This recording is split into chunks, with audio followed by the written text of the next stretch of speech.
In this video, I want to tell you why storytelling is the real secret behind engagement. Here's something I've learned over the decades of marketing. People don't remember data points, they remember how you make them feel. Fastest way to make someone feel something, tell them a story.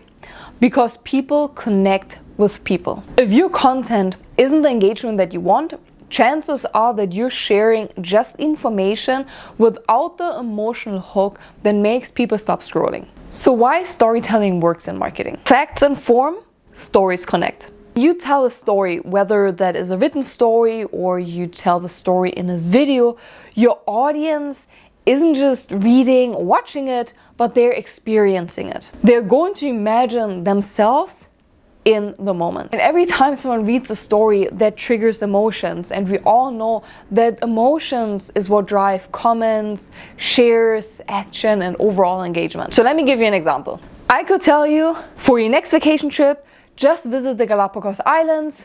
They're cool, I've been there. And you maybe think, oh, sure, I'll check them out, I guess, one day. But what if I tell you that when I visited the Galapagos Islands with my husband, we did island hopping, and one day we had an activity booked where we went on a boat to this kind of remote islands where we were able to swim with seals in the water. And there were tons of seals, and we dove into the water, which is crystal clear. The waters in the Galapagos Islands are so extremely clear. The beaches are so white, it's insane. And there were so many seals, and we were snorkeling, and I was diving and swirling in the waters, and the seals were playing with us. And then there was one really big seal. I assume it was a male. He had this really huge white belly and this glossy silver back. And he was kind of watching all the seals, and he was watching us swimming with the seals. And then you see my husband kind of flopping in the water, doggy paddling. And I was watching him, and I was watching the seal, and like, wow, the seal's coming really close to him. And next thing you know, he was trying to bite my husband in the calf. And then my husband thankfully got away, and we have everything on video, and I'm going to show this video here. But there were inches in between the teeth and the calf from my husband. So this wonderful excursion almost ended up in the hospital, which was really crazy, and we're really lucky that this did not happen. But that was a crazy story. While I was telling you this, you could see yourself in the moment. You could picture the ocean, you could picture the sun and the sandy beaches and us swimming with the seals, and the excitement was there from the person who's listening to the stories, because they want to know, how did the story end? And this is what really makes the difference when you let people in, because stories make people feel something. As a CMO, if you follow me, you know that I'm a chief marketing officer in my daytime job.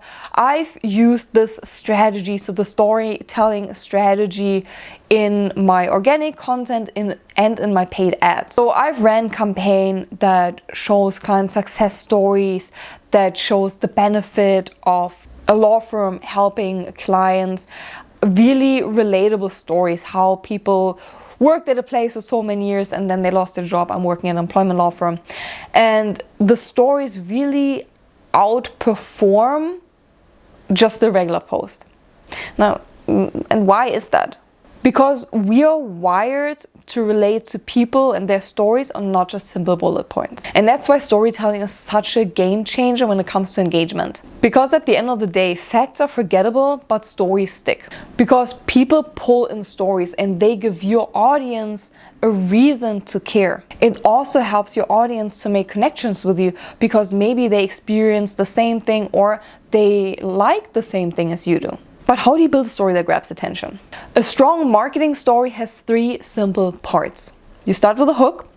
So that could be a visual, that could be a one-liner that makes people stop scrolling online. This can be a question, a surprising fact, or a moment of tension. And then you have the journey, and that's like the meat, that's the middle part of your story. And that's the relatable struggle, the transformation, or an event. And this is where you either tell your audience, I understand your pain points, I understand where you're coming from, or you tell them your experience, for instance, like my story, what I've experienced when I went to the Galapagos Islands. And then at the end, you will tell them a resolution. So the resolution could be how you solve a problem, how you solved your audience's problem. This is where your product or service fits in, where you would promote it. Or in my case, you can also end a story. The resolution of a story would be, what is the outcome of a dramatic scene? But where do you find stories for your content. You don't have to invent everything. Stories are everywhere. You can talk about your own journey, how you got where you are today, the mistakes that you learned along the way, the lessons that you learned, everything that surrounds you and the growth and your personal brand. You can also talk about a client transformation. When I say client transformation, always with the consent and the permission that you are able to share that information, but you can share how your service or product transformed their life, how you helped someone. You can show results, testimonials, or share the client story. You can also share behind the scenes moments. So show your process, the messy middle, or how you're different from others. You can also share industry anecdotes, a common scenario that your audience is facing, told in a relatable way. So when I share stories from myself, when I built the social wisdom, or even now just struggling, how do you juggle multiple things? I want to build my business, I want to show up online, I want to build this credibility and personal brand, but sometimes I'm just buried in my full-time job as a CMO. So how do you really run both things without burning out, but yet without getting the feeling that you're not good enough? And every time I share this and I share those feelings, they are perfectly unpolished, but they really work because they connect with my audience. They connect with everyone who is going through the same thing, because they can see themselves in my shoes and vice versa. But here's really the part that most people overcomplicate. Your story does not have to be epic. When I started my blog, German Blondie, way back then, my goal was never to build a personal brand or to gain thousands of followers. I just wanted to share makeup tips. I wanted to share my outfits. I wanted to share my travel stories. So I just posted about myself, about my life, and what I was up to. And over time, those stories, those little moments, they really connected with people. They opened a lot of doors for me. And I didn't really expect I didn't expect this. I didn't expect anything to come out of it, but it built a lot of connections with other influencers. It landed me a lot of collaborations, whether working with brands or attending events. And it also eventually helped me to step into the role that I am today, because I just had so much exposure to social media, to influencer marketing, and really how all things work together. And the truth is, even your smallest moments can connect. Quick story about your client's breakthrough, a behind the scene moment, a challenge you faced today, or even the hidden beach that you found on your vacation, or this epic restaurant that you discovered. All those are small moments that you can share that would create a story and build a relatable connection. And the most important thing about telling a story is just your honesty and your rawness, because that's what really connects people. But how do you make storytelling actionable in your content plan? If you're not sure where to start, here's my advice. Pick one real moment from your week that taught you something or made you feel something, and then record yourself or write down the story depending on what content format you prefer, and tell that story. Keep it human.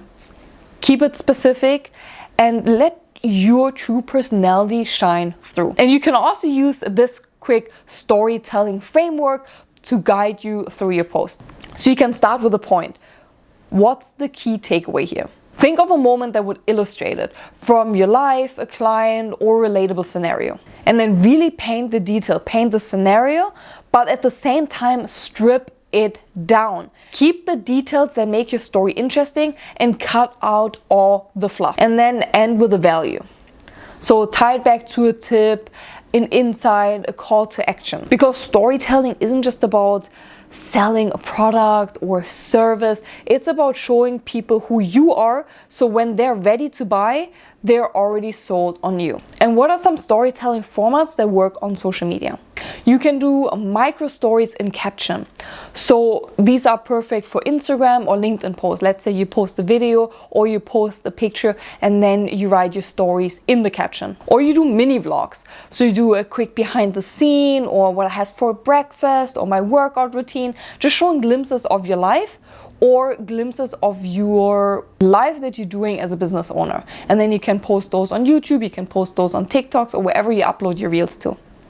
You can also do before and after transformation, so side-by-side visuals with a story in the caption. You can also do carousel story arcs. So slide 1 could be the hook, and then slide 2 to 4 kind of tell the story, and then your final slide will tell them a call to action. So if you want more engagement on your post, stop leading with features, stop using bullet points, and start leading with feelings. Give your audience something they can picture, that they can relate to, and they can definitely remember. Because storytelling doesn't just capture attention, it really builds trust. And in marketing, trust is what really makes someone click on your ad, buys your product, and then keeps coming back to you. And I hope this gave you a quick idea of why storytelling is so important, how you can get started on storytelling. And if you have any questions how you should get started or need some advice, you can always reach out to me at Nina@thesocialwisdom or slide in my DMs at @thesocialwisdom. You can find me anywhere on social media. And this also led us yet again to another episode of the Content Marketing Cheat Sheet podcast. I'm so glad you tuned in today, and I cannot wait to see you next time. Until then, goodbye, or how we say in Germany, auf Wiedersehen.